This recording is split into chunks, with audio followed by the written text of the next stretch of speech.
Saudara, kita akan belajar satu topik yang sangat dasar, pondasi, kunci dari sebuah kehidupan rohani yang stabil, konsisten, berjalan dalam kekudusan, kebenaran, berkemenangan.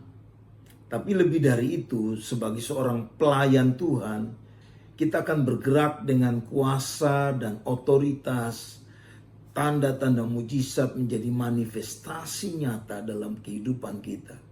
Sebagaimana apa yang terjadi dengan tokoh-tokoh iman, orang-orang besar di Alkitab. Nah, apakah itu? Mari lihat sama-sama. Temanya yaitu kuasa doa. Sebuah topik yang paling umum, paling sering kita dengar, mungkin paling selalu kita bicarakan. Tetapi ada hal-hal yang menjadi prinsip yang paling dasar yang perlu kita belajar sama-sama.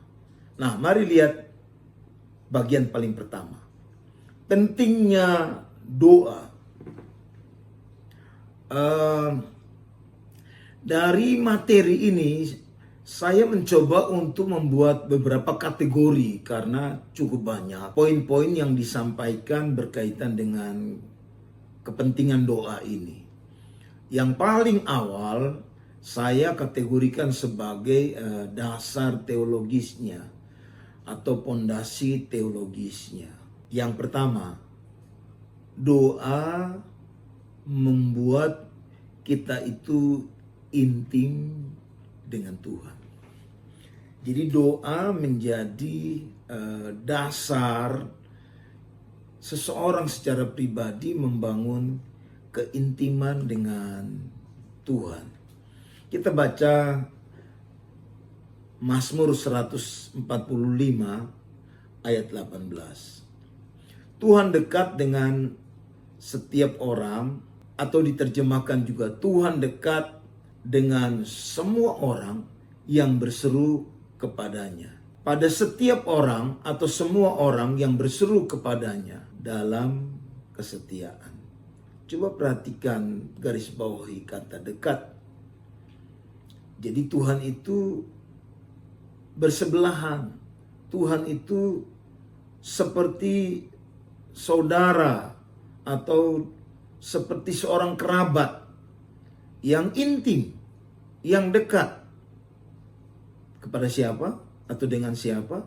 Dengan orang yang suka berdoa. Atau dengan orang yang berseru, tapi perlu dicatat dalam kesetiaan. Jadi ini bicara tentang ada sesuatu yang konsisten, yang terus-menerus dilakukan oleh seorang hamba Tuhan atau seorang pribadi, anak Tuhan, ketika dia membangun keintiman dengan Tuhan. Ketika dia berdoa, dia sedang membangun sebuah keintiman dengan Tuhan. Ingat, teks perjanjian baru, interteksnya kalau kita baca di James 4 ayat 8, Yakobus 4 ayat 8, bunyinya begini, mendekatlah kepada Allah dan ia akan mendekat kepadamu. Tahirkanlah tanganmu, hai kamu orang berdosa, dan sucikanlah hatimu, hai kamu yang mendua hati. Saudara, kembali ayat ini di bagian A, 8a, itu ungkapan cukup jelas bahwa seorang yang mendekat kepada Allah, dia akan juga mengalami, menikmati Allah dekat dengan dia. Mari kembali ke bagian yang pertama. Saya harus garis bawahi ini dan biar itu menjadi perhatian buat saudara dan saya. Semua tokoh-tokoh Alkitab ketika membangun pelayanan dia selalu menjadikan doa menjadi sebuah pusat untuk membangun keintiman dengan Tuhan. Bagian yang kedua atau kategori yang kedua yaitu kepentingan doa dalam hubungan dengan kehidupan pribadi. Nah, ada beberapa poin yang ada dalam file ini, tapi saya akan garis bawahi beberapa saja. Yang pertama, mengubah arah hidup. Yang kedua, mempertajam kepekaan rohani. Yang ketiga, permohonan mengubah karakter. Nah, saya mau ajak baca Mazmur 51 ayat yang ke-10. Bunyinya demikian. Jadikanlah hatiku tahir ya Allah, dan perbaharuilah batinku dengan roh yang teguh. Ini sebuah permohonan untuk kehidupan seseorang itu mengalami perubahan, atau hatinya berubah, karakternya juga berubah. Nah, Bapak Ibu, kalau kita baca interteks atau bagian teks yang lain di dalam Perjanjian Baru, Lukas 22 ayat yang ke-41 dibilang begini. Kemudian Yesus menjauhkan diri dari mereka, kira-kira sepelempar batu jaraknya. Lalu ia berlutut dan berdoa, katanya, "Ya Bapakku, jikalau engkau mau, ambillah cawan ini daripadaku. Tapi bukan kehendakku, melainkan kehendak-Mulah yang terjadi." Jadi ada sebuah pergumulan yang implisit ada di dalam teks ini. Yesus sedang bergumul menghadapi peristiwa penyaliban. Yang menarik di sini, kemauan Kristus, kehendak Kristus secara pribadi. Dia ingin untuk apa yang menjadi kemauan dia, keinginan dia itu tetap selaras dengan kehendak Bapa. 4, yaitu doa membentuk disiplin rohani. 5, doa dapat mengatasi ketidakmungkinan. Jadi ada banyak hal-hal yang tidak mungkin menjadi mungkin karena doa. Apakah saudara percaya itu? Yang keenam, doa dapat membuat kita bertahan menghadapi pergumulan hidup. Nah, tentu bagian yang tadi kita baca berkaitan dengan pergumulan Tuhan Yesus menghadapi peristiwa salib, itu menjadi sebuah gambaran buat kita bahwa cara Tuhan Yesus ketika menghadapi penderitaan, kesulitan, pergumulan yang amat berat, dia pilih untuk berdoa. Saya hari ini harus bilang ini buat kita. Kita akan menghadapi ada banyak pergumulan dalam pelayanan. Saudara akan menghadapi banyak pergumulan bukan hanya berkaitan dengan pelayanan yang sedang dilakukan oleh Bapak Ibu Saudara, tapi ada banyak kali itu berkaitan dengan emosional kita, berkaitan dengan personal kita, dan ada banyak kondisional yang hadir dan memungkinkan keadaan itu terjadi buat saudara. Nah, mari perhatikan ini. Doa dapat membuat Bapak Ibu Saudara saya bertahan menghadapi pergumulan apapun. Amin. Yang ketiga, kategori yang ketiga dari kepentingan doa ini, yaitu sumber kuasa rohani. Saudara, ada banyak cerita, peristiwa, teks dalam Alkitab kita itu memberikan informasi bahwa doa mendatangkan lawatan Allah. Doa menghadirkan manifestasi Allah dalam kehidupan kita. Contoh yang bisa kita lihat dalam Kisah Rasul pasal 10 ayat 30 sampai ayat yang ke-31. Saudara, Cornelius, dia bergumul, dia berdoa, Tuhan dengarkan doa dia. Bahkan Tuhan perhitungkan apa yang dikorbankan, sedekah dia. Jadi yang dilakukan oleh tokoh ini membuat Allah itu mengingat dia, memperhatikan dia. Sehingga cerita narasi berikutnya hadir, yaitu Tuhan berbicara kepada Simon Petrus untuk datang kepada tokoh ini. Menarik Bapak Ibu Saudara, doa bisa membawa seseorang secara pribadi melihat manifestasi kehadiran Allah nyata dalam kehidupan dia.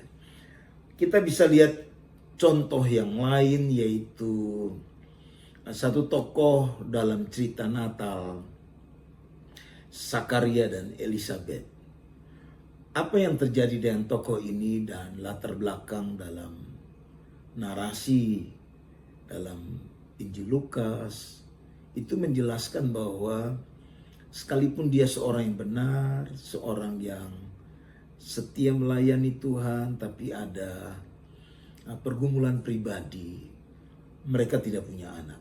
Yang menarik, kapan lawatan Tuhan nyata buat Zakaria, dan itu membuat dia kemudian melihat manifestasi Allah, melihat jawaban doa itu nyata dalam kehidupan dia. Justru Alkitab menjelaskan ketika dia melayani Tuhan dalam menyembah, dalam berdoa, melayani di bait Allah.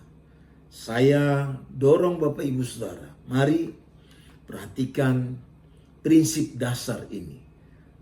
Bangun pelayanan kita dengan menjadikan doa menjadi dasar yang kokoh. Kalau kita ingin melihat lawatan Tuhan tetap terjadi buat kita. Amin.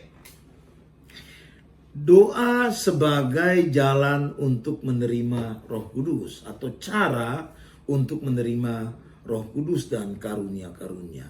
Ada banyak teks menjelaskan perkara ini.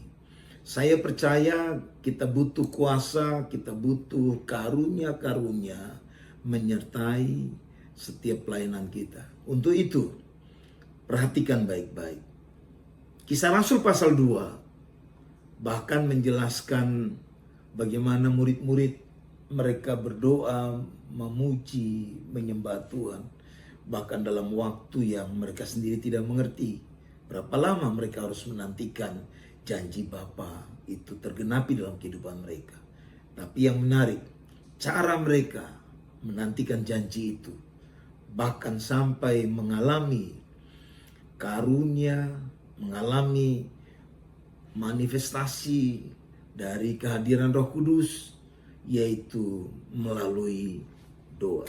Yang berikutnya, doa merupakan sarana untuk kita memohon berkat Tuhan. Ya, saya pakai bahasa provokasi saya. Mari minta berkat, mari berdoa untuk mengalami penggenapan janji Tuhan. Maka sarananya yaitu berdoa. Saudara, bagian yang berikut dari kategori ini yaitu doa dapat memaksimalkan kuasa rohani yang kita miliki. Saudara tahu satu hari murid-murid bergumul dengan menghadapi orang yang sedang dirasuk setan. Mereka gagal, lalu ketika mereka bertanya kepada Tuhan Yesus, Yesus bahkan memberikan sebuah jawaban yang menarik, bahwa jenis ini harus dihadapi dengan doa dan puasa. Jadi Bapak Ibu Saudara, supaya kita bergerak atau memanifestasikan kuasa yang saudara dan saya sudah terima dari Tuhan Yesus, maka perlu kita membangunnya dengan doa. Bagian yang lain dari kategori ini yaitu doa adalah senjata rohani. Bapak Ibu Saudara, Alkitab berkata bahwa musuh kita bukan darah dan daging, tapi musuh kita adalah hierarki pemerintahan si jahat. Mulai dari pemerintah, penguasa, lalu kemudian ada penghulu dunia gelap, ada roh-roh jahat di udara. Alkitab mengajarkan untuk bisa menghadapi hierarki daripada pemerintahan iblis, maka kita perlu menghadapinya dengan berdoa. Bagian yang lain yaitu hubungan doa dengan pelayanan dan kehidupan sosial. Bapak Ibu Saudara, doa justru menentukan arah dari sebuah pelayanan yang dikehendaki oleh Tuhan. Kisah Rasul pasal 13 ayat 2, Kisah Rasul 14 ayat yang ke-23. Jadi Bapak Ibu Saudara, dengan doa Alkitab memberikan informasi jelas buat kita bahwa melalui doa para rasul menetapkan Paulus dan Barnabas untuk pergi melakukan pelayanan itu. Selain itu, doa dapat mengubah nasib sebuah bangsa. Ini cerita yang paling luar biasa. Saya hari ini mau bilang buat kita bahwa kita sedang menghadapi keadaan dunia yang tidak pasti. Ada begitu banyak tantangan yang dihadapi oleh bangsa kita. Kita sedang melihat bahwa kondisi bangsa ini tidak baik-baik saja. Tapi ingat, ketika bangsa Israel menghadapi pergumulan yang hebat, Alkitab menjelaskan bahwa Ester seorang diri, bahkan ketika dia berdoa, nasib bangsanya itu bisa menjadi berubah. Jadi Bapak Ibu Saudara bisa bayangkan bahwa doa itu luar biasa. Bahkan dalam konteks itu, penggeraknya hanya satu orang. Dia bisa mempengaruhi satu bangsa Israel untuk mereka berdoa supaya melihat nasib mereka itu menjadi berubah. Doa dapat mengubah nasib bangsa. Apakah saudara percaya bahwa saudara bisa berperan, saudara bisa menjadi mobilisator untuk bergerak bersama-sama dengan jemaat-jemaat yang saudara kenal, sehingga kita akan lihat perubahan, bahkan ada sesuatu yang bertransformasi di bangsa kita, khususnya Indonesia. Nah, saya mau maju kepada materi berikutnya, yaitu hubungan doa. Mari kita belajar dari pelajaran doa yang diajarkan oleh Tuhan Yesus dalam Matius pasal yang ke-6 ayat 9 sampai ayat yang ke-13, yaitu pesan dalam doa Bapa kami. Prinsip-prinsip apa yang berkaitan melalui doa, atau prinsip-prinsip apa yang sedang diajarkan oleh Tuhan Yesus berhubungan dengan doa? Ada 8 prinsip hubungan dengan Allah yang diajarkan di dalam doa Bapa kami ini. Yang pertama, Bapak Ibu Saudara, ketika ungkapan paling awal, Bapa kami yang di surga, ini bicara tentang hubungan kita dengan Allah dalam doa. Haruslah seperti seorang bapak terhadap anak. Wow. Jadi dari doa Bapa kami kita belajar bahwa kita ini anak-anaknya.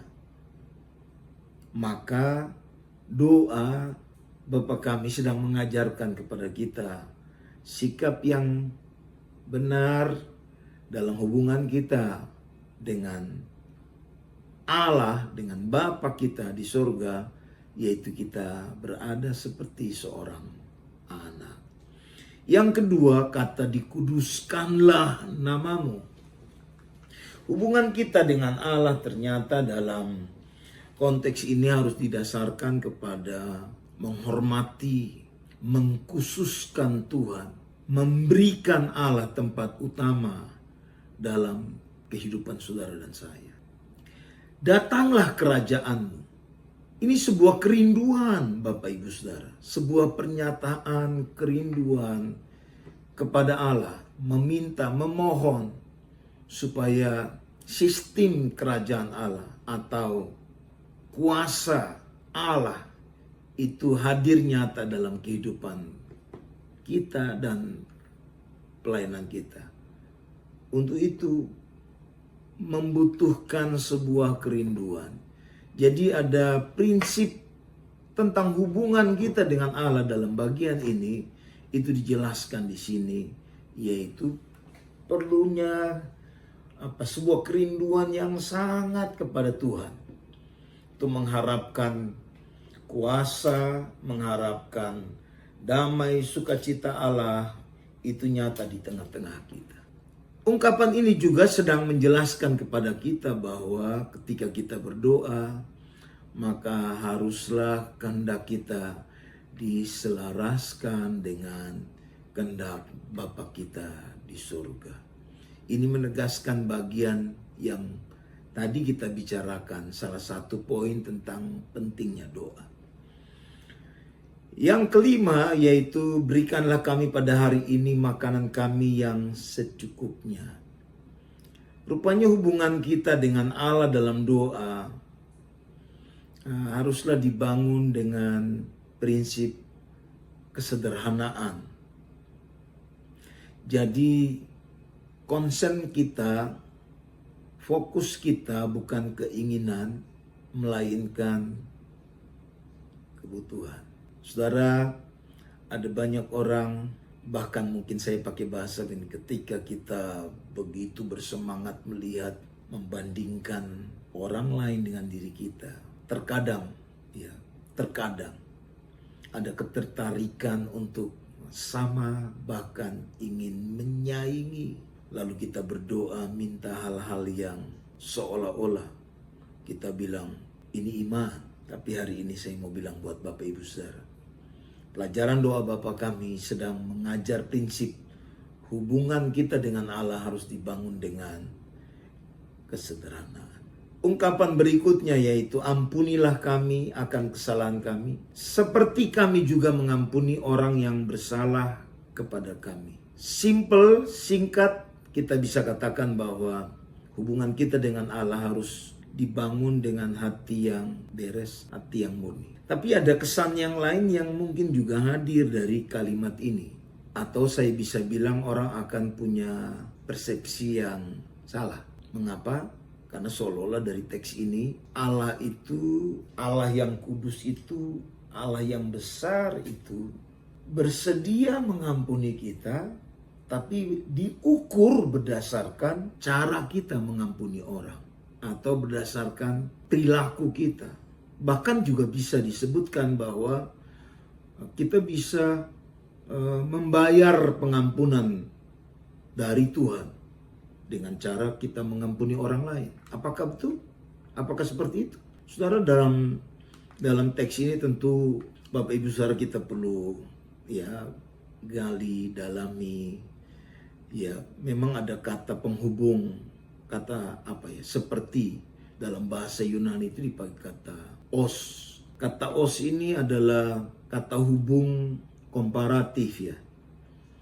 Kata hubung yang menjelaskan cara, dengar baik-baik, kata hubung yang menjelaskan cara.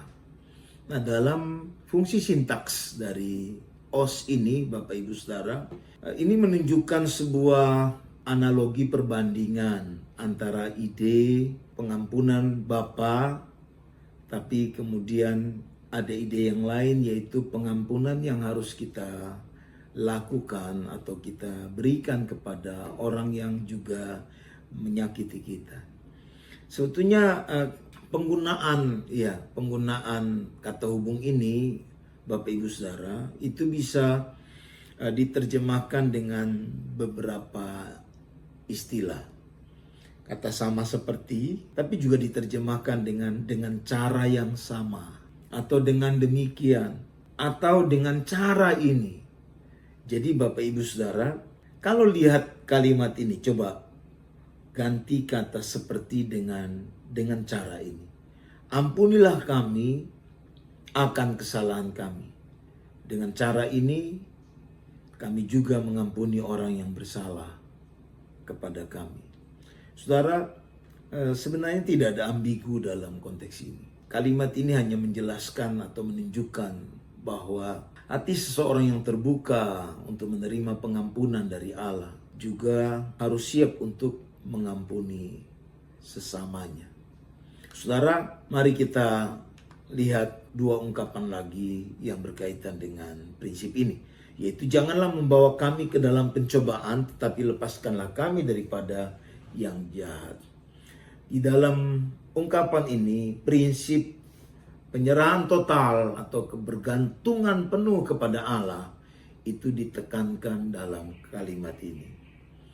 Bagian akhir dari ajaran Tuhan Yesus tentang doa Bapa kami, bunyinya, karena engkaulah yang empunya kerajaan dan kuasa dan kemuliaan sampai selama-lamanya.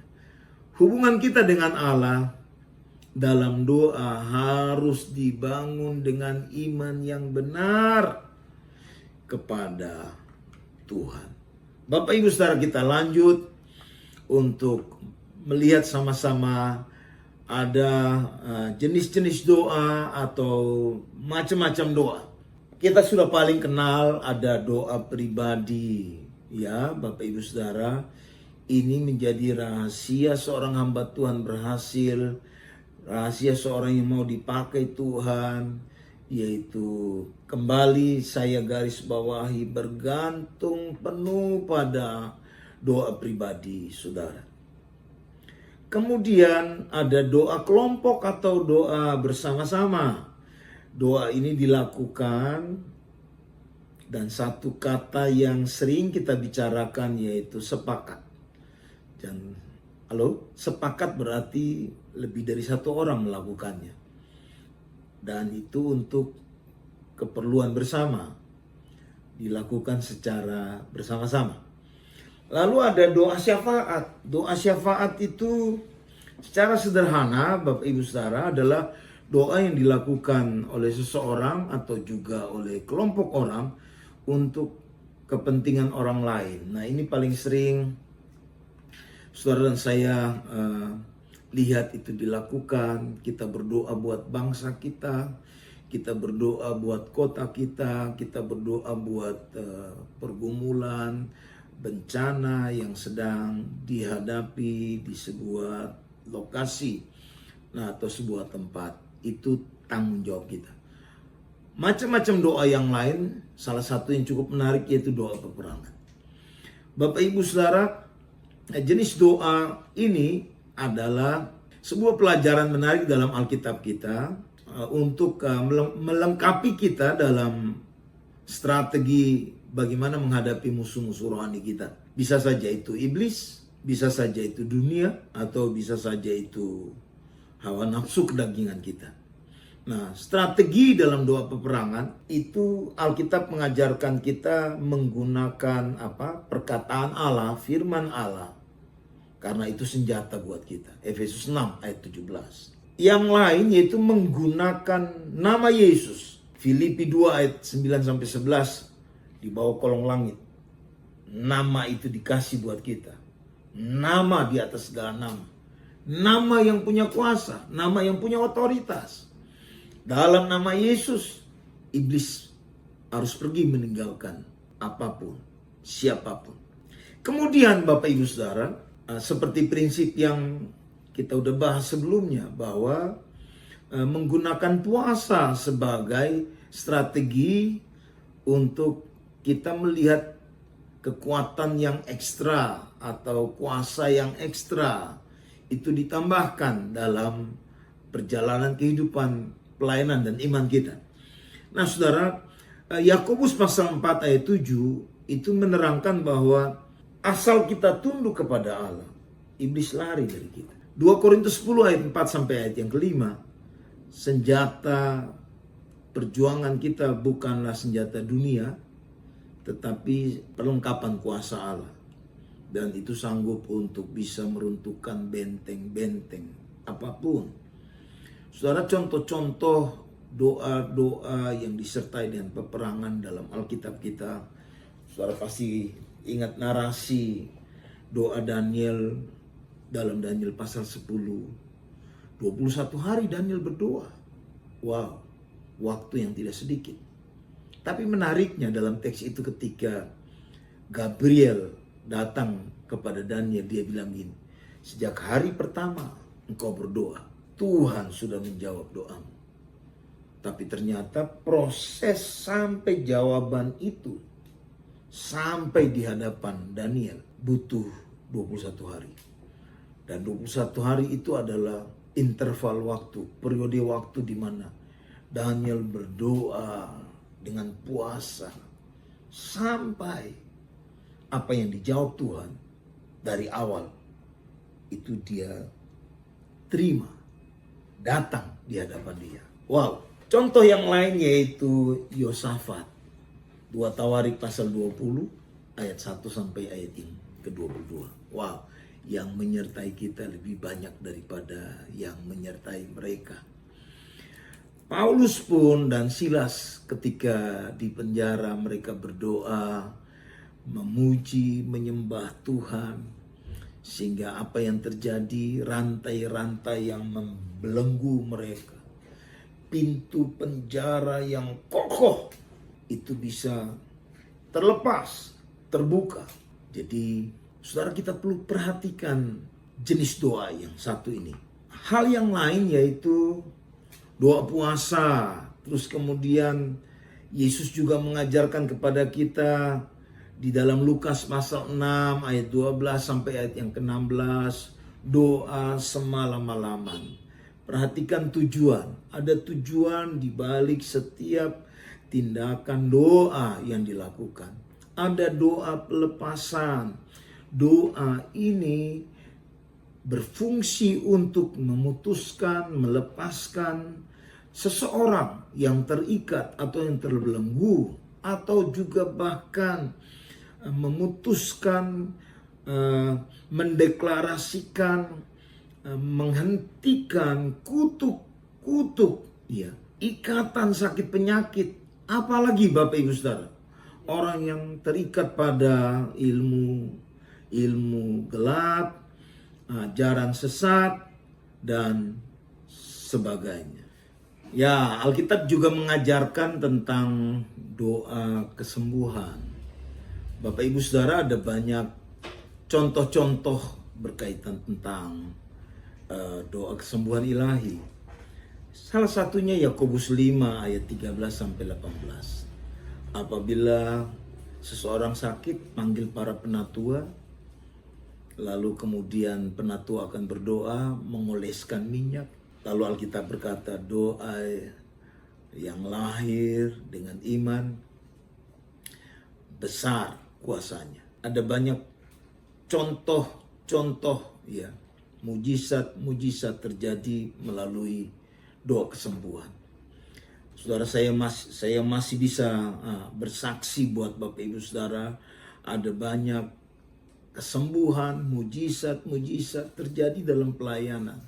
Tapi saya harus bilang ini buat Bapak Ibu Saudara, bahwa itu tidak terbatas pada hamba Tuhan saja mengerjakan itu. Sebab janji tentang mujizat kesembuhan itu termanifestasi melalui setiap orang yang percaya kepada Tuhan.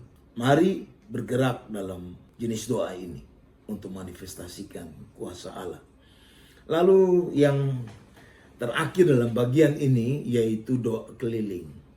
Bapak Ibu Saudara, Alkitab memberikan wacana buat kita bahwa contoh doa keliling itu bertujuan untuk merebut wilayah bagi Tuhan.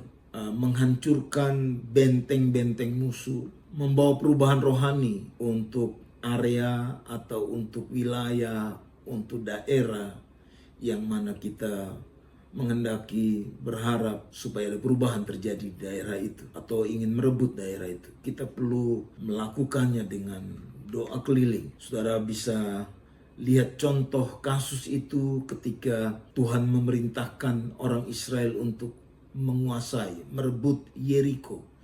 Cara mereka melakukannya itu menarik. Saya terlalu percaya bahwa sudah paling sering dibicarakan oleh banyak hamba Tuhan. Mari bergerak, lakukan macam-macam doa yang kita pelajari hari ini. Hasil-hasilnya itu antara lain kemenangan atas dosa dan setan, kemenangan atas sakit penyakit, kemenangan atas kesulitan hidup, antara lain penderitaan, kesusahan, selalu ada jalan keluar. Terus kemenangan atas maut, kemenangan atas kematian rohani, kemenangan atas kegagalan hidup, itu menjadi berkat dari tindakan melakukan doa dalam kehidupan dan memperhatikannya. Namun ada rintangan yang bisa membuat doa itu boleh saya pakai istilah mandul, tidak berhasil, gagal. Yesaya 59 ayat 1 sampai ayat 2 menjelaskan bahwa dosa itu menjadi penghalang manifestasi dari tindakan Tuhan. Itu bilang tangan Tuhan jauh. Jadi manifestasi dari tindakan Tuhan itu nyata dalam kehidupan saudara dan saya. Matius 6 ayat 13 sampai 15, pilihan seseorang tidak mengampuni itu juga menjadi penghalang sehingga mandul doa dia. Saya lebih suka pakai istilah mandul ya. Kemudian rintangan yang lain, ingat kita punya musuh. Makanya Efesus pasal 6 mengajarkan itu, yaitu setan dan iblis. Dia akan berusaha untuk menahan atau menghalangi tindakan Tuhan, jawaban Tuhan segera nyata dalam kehidupan kita. Tapi hal yang lain, kesibukan bisa membuat seseorang itu juga menjadi tidak memperhatikan doa. Saudara, kalau lihat interteks mulai dari cerita bagaimana Tuhan ingin bawa orang Israel keluar dari Mesir, pendekatan Firaun untuk membuat mereka itu tidak memperhatikan panggilan Tuhan untuk pergi tinggalkan Mesir, perjalanan 3 hari jauhnya untuk berdoa, beribadah kepada Tuhan. Apa yang dilakukan oleh Firaun? Dia menambahkan kesusahan kepada orang Israel. Mereka harus bekerja, mereka harus tetap menyetor batu bata dalam jumlah yang sama, tapi bahan baku tidak diberikan. Jadi Bapak Ibu Saudara, ada upaya dari Firaun untuk menciptakan kesibukan yang berlebihan sehingga orang Israel tidak punya kesempatan untuk berpikir bahwa Tuhan punya kepentingan untuk mereka ada dalam sebuah hubungan yang dekat dengan Dia. Hal yang lain yaitu kesombongan, ya Bapak Ibu Saudara. Kesombongan bisa menjadi penghalang atau rintangan doa. Ketidakpercayaan, kebimbangan itu juga menjadi penghalang. Motivasi yang tidak murni. Satu lagi Bapak Ibu Saudara, kehidupan suami istri yang ada dalam hubungan yang tidak beres, itu bisa menjadi penghalang doa. Alkitab bilang doa seorang suami akan terhalang ketika dia tidak mengasihi istri, menghormati teman pewarisnya dengan apa yang seharusnya dia lakukan. Kita akan belajar hal berikutnya, yaitu bagaimana sikap dalam doa. Bapak Ibu Saudara, ada banyak teks juga membicarakan perkara ini. Jadi sikap jasmani ini berkenaan dengan tindakan kita, cara kita. Karena Alkitab mengajarkan itu ya.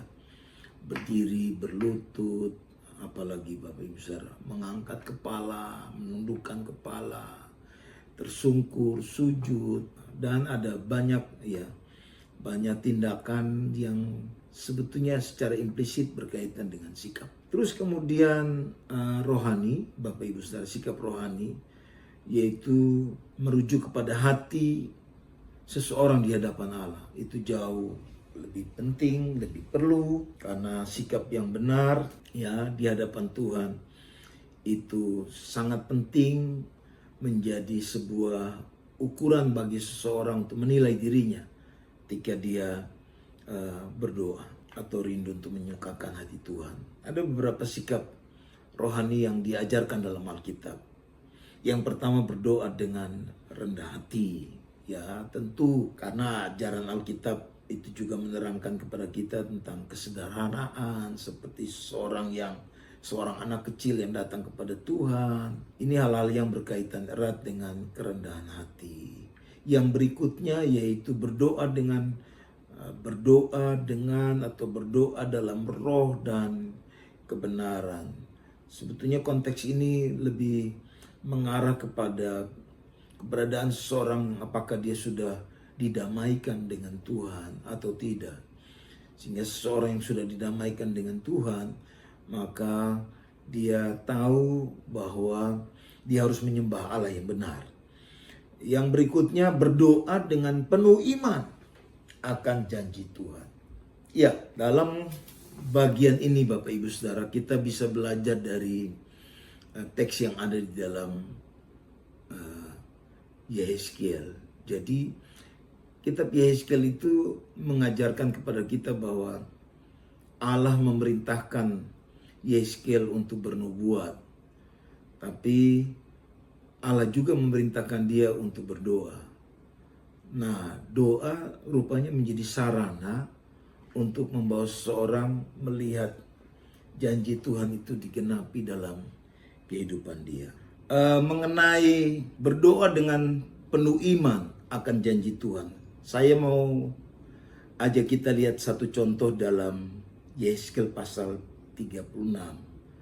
Kita baca saja ayat terakhir dari bagian ini. Bunyinya demikian. Beginilah firman Tuhan. Dalam hal ini juga aku menginginkan supaya kaum Israel meminta daripadaku apa yang hendak ku lakukan bagi mereka, yaitu membuat mereka banyak seperti lautan manusia, seperti domba-domba persembahan kudus, dan seumpama domba-domba Yerusalem pada waktu-waktu perayaan.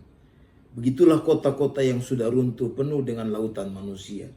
Dengan begitu mereka akan mengetahui bahwa akulah Tuhan. Perhatikan ayat 37. Saya baca ulang. Beginilah firman Tuhan Allah. Dalam hal ini juga aku menginginkan. Jadi Tuhan itu menginginkan. Menginginkan apa?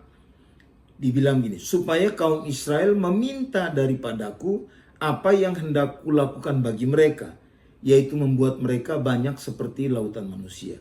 Saudara, jadi Tuhan itu perintahkan Yehezkiel untuk bernubuat supaya orang Israel itu, kota-kota mereka itu banyak, ya, penuh seperti lautan manusia. Itu perintah Tuhan kepada Yehezkiel untuk bernubuat tentang keadaan itu. Tapi sampai di ayat 36, Bapak Ibu Saudara, Tuhan minta atau Tuhan inginkan supaya orang Israel minta daripada dia apa yang Tuhan mau lakukan. Jadi saudara, ibarat Tuhan itu mau kasih kopi ini buat saya. Tapi ayat ini menjelaskan bahwa Tuhan mau saya minta kopi ini dari Tuhan. Prinsip menarik dalam bagian ini menjelaskan hal yang sederhana tentang doa. Jadi doa itu apa ya? Sarana atau cara supaya janji atau kehendak Tuhan, keinginan Tuhan, kemauan Tuhan itu tergenapi dalam kehidupan kita. Yang percaya ini bilang amin. Berikutnya yaitu berdoa dengan hati yang mengampuni. Berdoa dengan bersyukur dan bersukacita. Ini hal-hal sederhana yang sering kali kita pelajari. Berdoa dengan hati yang murni atau motivasi yang benar. Saudara, saya akhiri pesan hari ini. Dan harus bilang ini buat Bapak Ibu Saudara. Kepentingan doa itu menghadirkan pemahaman yang menarik buat kita.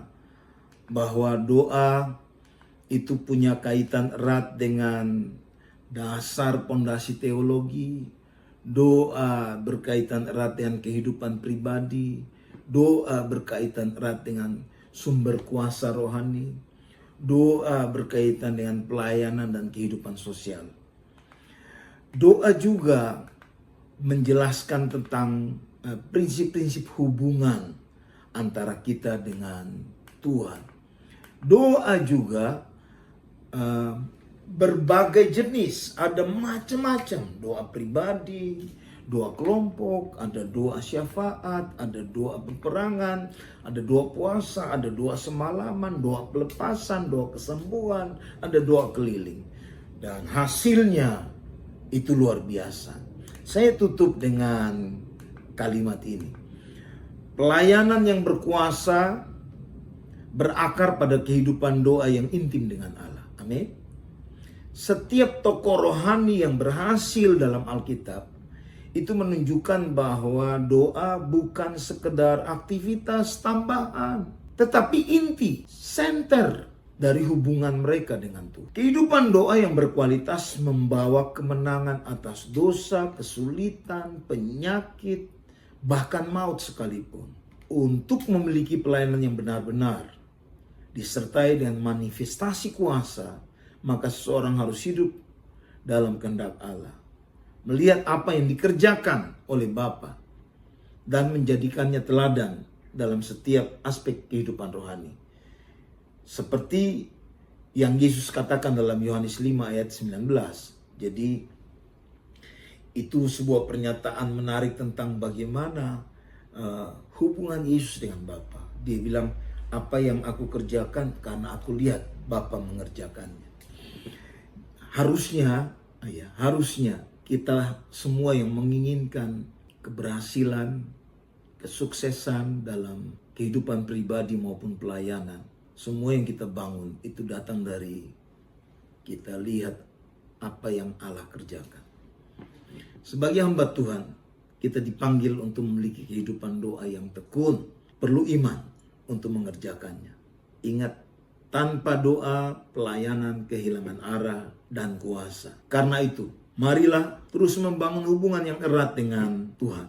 Terus bangun hubungan yang erat dengan Allah Bapa kita di surga melalui doa. Mari berserah, minta pimpinan Tuhan. Dengan demikian, kita akan mengalami kuasa Tuhan dan terus bergerak dalam pelayanan sehingga apa yang kita buat dalam kehidupan, lingkungan, tempat di mana Tuhan panggil kita untuk melayani, orang lain melihat dampak dari pelayanan saudara dan saya. Tuhan Yesus memberkati.